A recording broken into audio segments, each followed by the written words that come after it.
Iceland's black sand beaches are iconic, wild, dramatic and untamed. And this painting in this very spot was something I had visualized for years, but nature had a different plan. And in this video, I'm going to show you how I did it, from battling the elements to my step-by-step process of turning a blank canvas into a finished painting. By the end of this video, you'll know how to approach challenging outdoor landscapes like Iceland's black sand beaches using watercolour and gouache to bring out their raw beauty. I'll share the tips, techniques and mindset that will help you push through any obstacles, whether it's the weather or your own doubts. I'm going to take you through the entire process, from sketching to painting and everything in between, so you can learn to paint your own powerful landscapes no matter the conditions. The rain came down hard and fast, forcing me to abandon the painting I started right here on the beach. But this wasn't going to stop me. I brought the painting back home to England, and from there I started fresh, painting the entire scene again, this time using my watercolour and gouache techniques to truly capture the feeling of this place. So I'm on the black sand beach in Vik in the south of Iceland, and it's just me at the moment. I'm the only one on the beach. I set up my easel and started to paint, but I had to abandon it, and I will continue shortly, probably back at my hotel. Check out these waves. Whoa, pretty impressive. And this rock.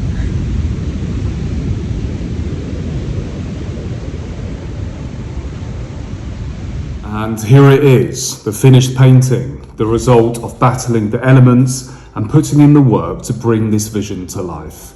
Now let me show you exactly how I went from a blank canvas to this finished piece using watercolour and gouache. As I start over, I always begin with a solid sketch to establish the composition using my red coloured pencil that I take with me everywhere. I'm not worried about the fine details at this point, just the basic structure of the scene. I want to make sure everything's in place before I move on to colour. You'll notice I'm keeping my lines light and loose. This allows me the freedom to adjust as I move forward, especially with such a dynamic scene like this one. And as you begin to lay the paint over this coloured pencil, you will soon see and realise that the coloured pencil may even blend into the paint and disappear completely. Once the sketch is in place, I move into watercolour for the painting. I use watercolour because it gives me that fluidity and transparency to capture the misty quality of the scene. But I also use a tiny mixture of white gouache in my colour mixes. With the sea spray and cloudy skies, it's all about getting that light, airy feeling before I start layering in thicker gouache mixes for the thicker textures. When painting the sea and sky, I always pay attention to how the colours interact with the light. In this particular scene, there was a moment where there was flashes of pink and indigo colours around the rocky surfaces in the sea. This was before it quickly turned very misty and grey, so I wanted to capture this colourful, vibrant moment in the mist and the greyness, the grey, moody environment of the beach. When painting skies, I like to start with thin, transparent washes to establish the overall atmosphere, letting the colours flow and settle naturally. But once that base is down, I bring in thicker, heavier brushstrokes for the highlights in the clouds. I'll use either pure white or white mixed with a hint of colour to keep it feeling natural. Since the background is still slightly damp, some of these strokes will blend softly at the edges, creating a sense of depth and movement. I usually do this before moving on to the next part of the painting, making sure the sky has that luminous, dynamic quality before it fully dries. Iceland's coastal waters are deep and rich, so I'm using a mix of blues and greens, but keeping them muted to match the atmosphere. I do this by mixing in a little bit of burnt sienna, a very small amount, and reducing the saturation of the colours with white and making sure the values are in check. As the painting develops, after I lay in the lighter washes of mostly watercolour with a little bit of gouache, this is where things really start to come to life. I switch to applying thicker amounts of white gouache into my watercolour colour mixes to add a thicker, more opaque strokes that give the painting more texture and depth. You'll see me gradually layer in more defined shapes of the rock formations and the beach. And as I do, I use thick, expressive brushstrokes here to reflect the rawness of the landscape and the power of the waves. As I move across the painting, you'll see that I spray the canvas from time to time with water to activate the paints and bring it all back to life. This basically enables me to come back in and apply my new mixtures of paint to the older ones and blend them in where I feel it is needed. When painting the foreground rocks like these, I like to use a combination of sharp edges and softer blends. It gives them that sense of mass, but still allows them to integrate into the rest of the scene. At this point, I focus on refining the details, sharpening the contrast in the rocks, adding highlights to the waves and adjusting the overall balance. The rain might have stopped me on the beach, but back here in my studio, I've been able to really work on the finer details and give the painting the finish it deserves. The key here is to keep the energy of the scene while fine-tuning the little bits that make it feel alive. The dark tones of the beach contrast with the lighter sea foam, and the light breaking through the clouds give it that final dramatic punch. As I continue to detail the painting in areas and make sure everything is working in unison with the colours of the sky and clouds that are tinted towards a vibrant indigo and pink with highlights of yellow and white. I also make sure that I've put in thicker opaque brushwork in the waves themselves, because ultimately the focal point are the rock formations in the sea, and I want your eye to be drawn to that.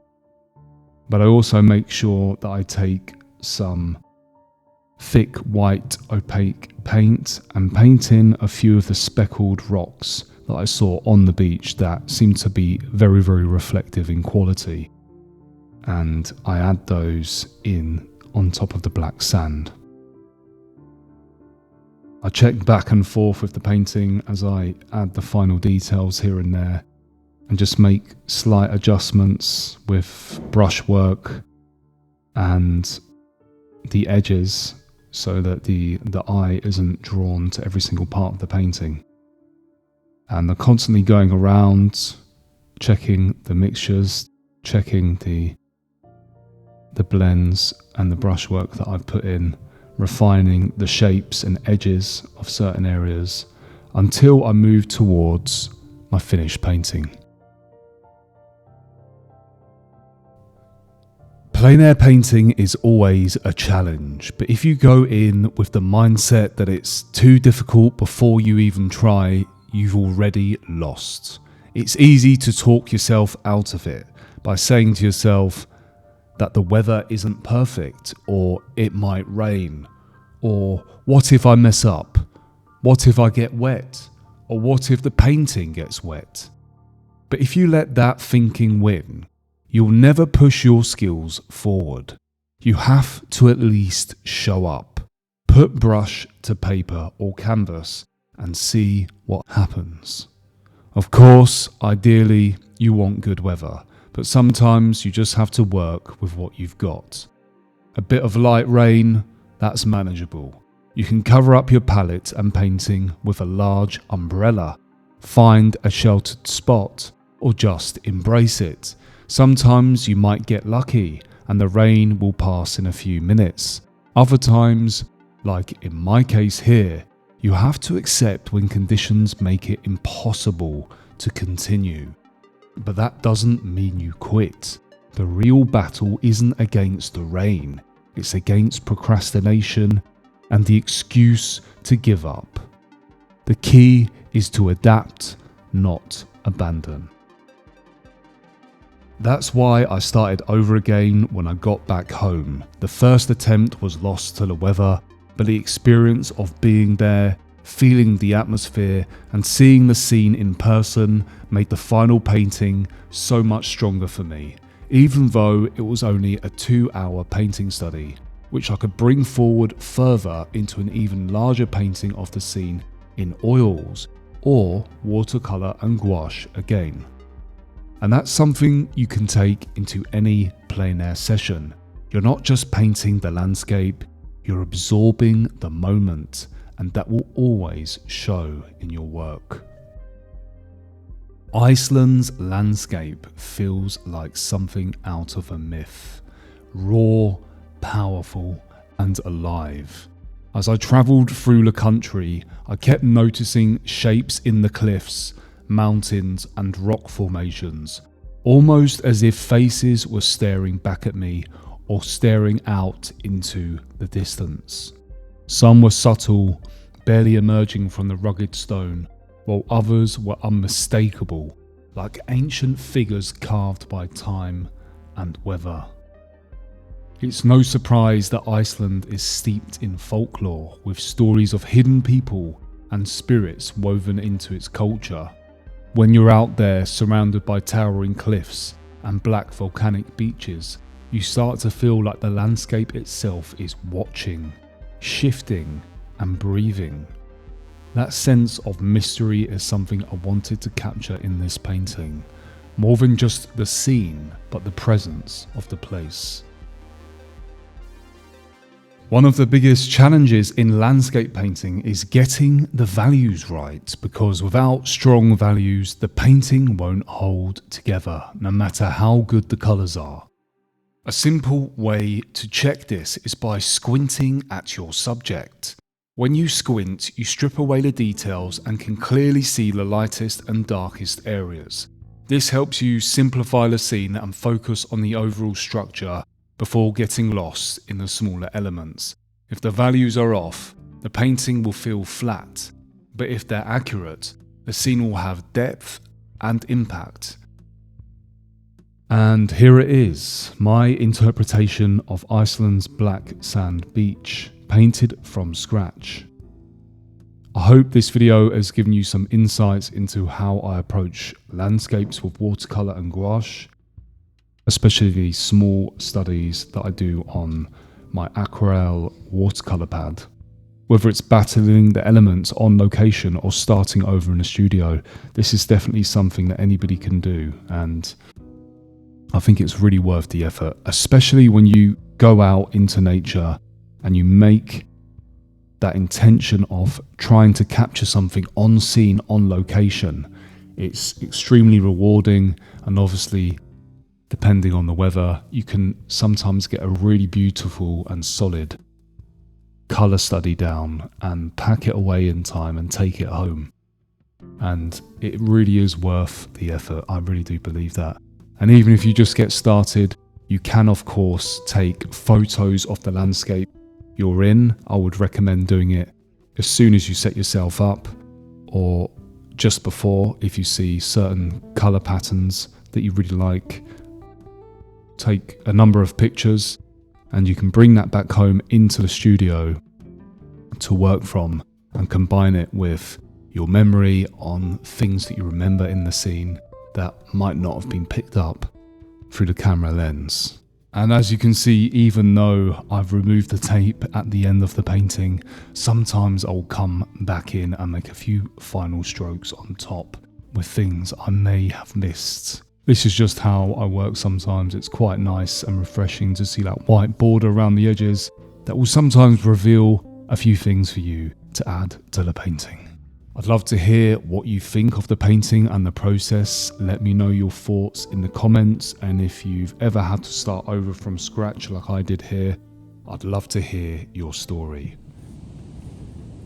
And that's how I painted Iceland's black sand beaches using watercolour and gouache from start to finish. I hope you enjoyed seeing the process and the challenges that come with painting in such an intense environment. It wasn't easy, but that's the beauty of art, right? You have to work with what you've got. If you're an artist looking to improve your landscape painting, boost your productivity, or even start selling your work, I'm now offering free 10-minute discovery calls. Whether you want to sharpen your drawing and painting skills, develop a stronger creative mindset, or figure out how to turn your art into income, we can chat and see how I can help. There's a link in the description where you can book a call with me completely free. Thank you for watching, and I'll see you in the next one.